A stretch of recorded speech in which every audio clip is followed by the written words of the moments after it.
और अब मैंने 40 वकील रखे हैं, हर स्टेट के लिए एक वकील। और जो उल्ट सुल्ट बोलता है यूट्यूब पर, उसके खिलाफ कंप्लेंट बनानी है और आपने डाल देनी है उसके खिलाफ और उसको अंदर करा देना। तो वकील संगरूर जी, डिस्ट्रिक्ट संगरूर। आप वकील हो कितने साल से? मैं 20 साल से जी। 20 साल से। आप कहाँ पे हो? शिमला हाई कोर्ट में। आप कहाँ पर हो? अम्बाड़ा में जी। अंबाले में।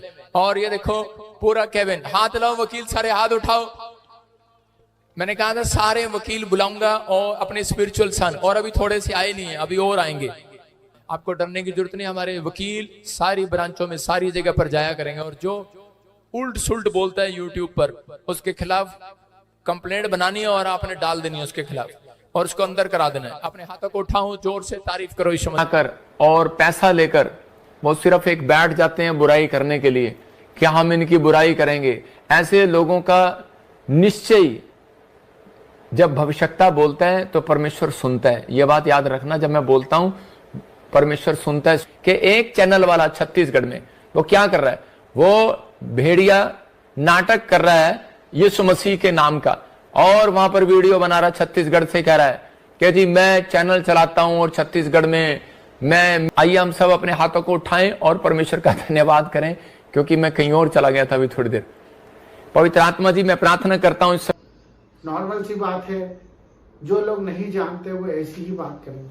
हमारे परमेश्वर ने हमें शिक्षा दी है कि हमें शांत रहना है, किसी भी हालत में, किसी भी मुश्किलों में हमें अपना क्रोध जाहिर नहीं करना है, क्योंकि जब हम क्रोध कर देंगे तो हमारे साथ बहुत कुछ बुरा हो सकता है। परमेश्वर ने हमें शांति का परमेश्वर दिया है, क्योंकि हम लोग जब प्रार्थना सभाएं लगाते हैं, जब प्रार्थनाओं में जाते हैं, वहां पे हमें गुप्तों में जाके प्रार्थना करनी पड़ रही है। उसका मुख्य कारण क्या है, इस पे हमें गौर करना है। और क्यों ऐसा हो रहा है, क्योंकि हमारा परमेश्वर कोई ऐसा परमेश्वर नहीं है जिसे हम बोलने में शर्माएं। हमारा परमेश्वर ऐसा परमेश्वर नहीं है कि उसके कोई दाग है जिसे हम छुपा रहे हैं। हमारा परमेश्वर कोई ऐसा नहीं है जो कुछ अनर्थ कर रखा हुआ है कि हम उस वजह से आज गुप्त स्थानों में जाके प्रार्थना करते हैं। हमें प्रार्थना करनी है, हम दिल खोल के सबके लिए प्रार्थना कर सकते हैं। जब हम इस चीज को अपने अंदर डाल देंगे कि अपने पड़ोसी को बताते हुए हमें झिझक ना हो, हमें कोई खौफ ना हो। जब हम बंद कमरे में किसी चीज को करते हैं तो लोगों की शंका जाहिर होती है। हमें परमेश्वर की बातों को सुनना तो है, परंतु उसे बयां करना भी आना चाहिए। हमें क्लियर बताना आना चाहिए कि हम क्या करते हैं, कैसे करते हैं और क्यों करते हैं। हम किसके आदेश से करते हैं और किसके लिए करते हैं, और इससे हमारा क्या फायदा है। जो लोगों को ये लगता है कि जहां पर चर्च बन जाती है, जहां पर जो 4 लोग प्रार्थना करने लग जाते हैं, वहां पर धर्म परिवर्तन होना शुरू हो जाता है। इन्हें इस चीज का खौफ इसलिए क्योंकि ये लोग खुद अभी तक अपने आप को क्लियर नहीं कर पा रहे कि ये लोग हैं क्या। क्योंकि जो धर्मांतरण की बात करते हैं ये इन्हीं के बीच में से है। मैं आपको आज मैं बताता हूँ इसका मुख्य जड़ क्या होता है। कि जब हम चर्चेस में प्रार्थना करते हैं, वो अधकच्चे ज्ञान लेके हमारे पास से चले जाते हैं, और जो लोग परमेश्वर को नहीं जानते वो जाके बाहर ये बता देते हैं कि हमें ये बोला गया कि हमें मूर्ति पूजा नहीं करनी है, हमें किसी के आगे दंडवत नहीं करना है, हमें इससे बात नहीं करनी है, हमें बुराई में नहीं जाना है।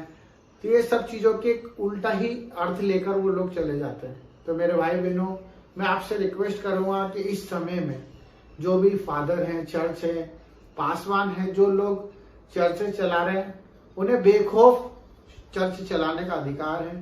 सरकार भी उन्हें रोक नहीं सकती, किसी भी तरह का उन्हें कोई प्रकोप उनके ऊपर कोई असर नहीं कर सकता, और वो ये खुद भी जानते हैं कि इस चीज का कोई असर नहीं होगा।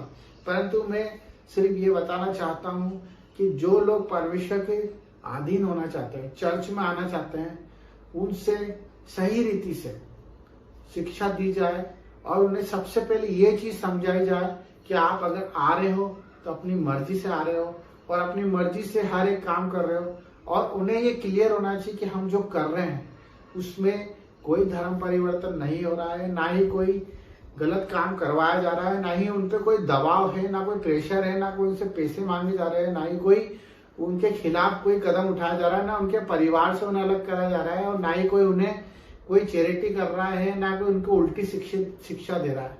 हमें कड़क स्वभाव में आके ये काम करना पड़ेगा, क्योंकि बहुत से ऐसे लोग हैं जो सिर्फ अपने फायदे के लिए चर्च में आते हैं, प्रार्थना सभाओं में जुड़ते हैं कि हमारा कल्याण हो जाए, हमारा फायदा हो जाए, और उस फायदे के चक्कर में जब उनका फायदा नहीं होता है तो वो उसको नया मोड़ देकर एक गलत धारणा पैदा कर देते हैं। मेरे बहुत से ऐसे प्रतिनिधि हैं, बहुत से ऐसे लोग हैं जिनको मैंने देखा है, मैं भी उनको बताया हूँ प्रभु के बारे में, और वो लोग चर्च गए भी सही है और उसके बाद उन्होंने उसको नई व्याख्या दी है कि वहां पर ऐसा ऐसा होता है, वहां पर वैसा वैसा, क्योंकि उनको पता ही नहीं है, क्योंकि उन लोगों ने परमेश्वर का स्वाद नहीं चखा है।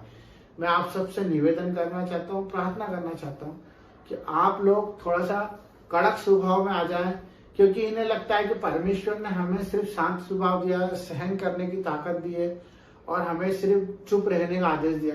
ऐसा नहीं है। हमें सच के लिए प्रभु ने बोलने के लिए कहा है कि हम सच बोलने से ना घबराएं। हमें अच्छे लोगों की संगति में रहना है। हमारा परमेश्वर कहता है कि हमें ज्यादा लोगों से कोई मतलब नहीं है। हमें सिर्फ एक आत्मा जो परमेश्वर को जान पाए, हम उस तक पहुंच पाए। तो हमें ना ही कोई ऐसा कदम उठाना है जिससे हमारे परमेश्वर की बुराई हो, और ना ही कोई ऐसे चर्चों में, स्कूलों में जो वाद विवाद होते हैं उससे हमें नजरअंदाज करना है। हमें बाकायदा उस पर अपनी प्रतिक्रिया देनी है, उससे क्लियर करना है, जस्टिफाई करना है, क्योंकि ये आपके साथ भी हो रहा है। आपको भी पता है कि आज आप जहाँ जहाँ प्रार्थना सभा करते हैं वहां पे उससे एक अलग ही नाम दे दिया जाता है कि वहां पर कुछ गलत शिक्षा दी जा रही है। तो इस चीज के ऊपर गौर करें। सभी से निवेदन है, अपने भाइयों से, अपने प्रार्थना करने वालों से और सभी प्रेमी जीवों से, कि अपनी प्रभु की आत्मा को प्रबल करें और चोड़ में प्रभु का बात रखें। किसी से डरने की कोई जरूरत नहीं है। जब हम गुप्त स्थानों में प्रार्थना करेंगे तो लोगों को शंका पैदा होगी। हम क्लियरिटी से बाहर आके चोड़ में प्रार्थना करना चालू करें। ये मेरी आत्मा कहती है। आप सबको इस चीज के लिए आगे बढ़ना पड़ेगा। जिस तरह से लोग अपना बाप का नाम नहीं छुपाते, आधार कार्ड में लिखा होता है, वैसे हमें भी हमारे पिता का नाम छुपाने की कोई जरूरत नहीं है। हमें प्रचार प्रसार करना है। बाकी बुद्धि को सहारा लेके, समझ के साथ परमेश्वर के वचन को अगर बांटना चाहते हो तो निडर होके बांटे। सबको जय मसीह की। God bless you, I love you, आमीन।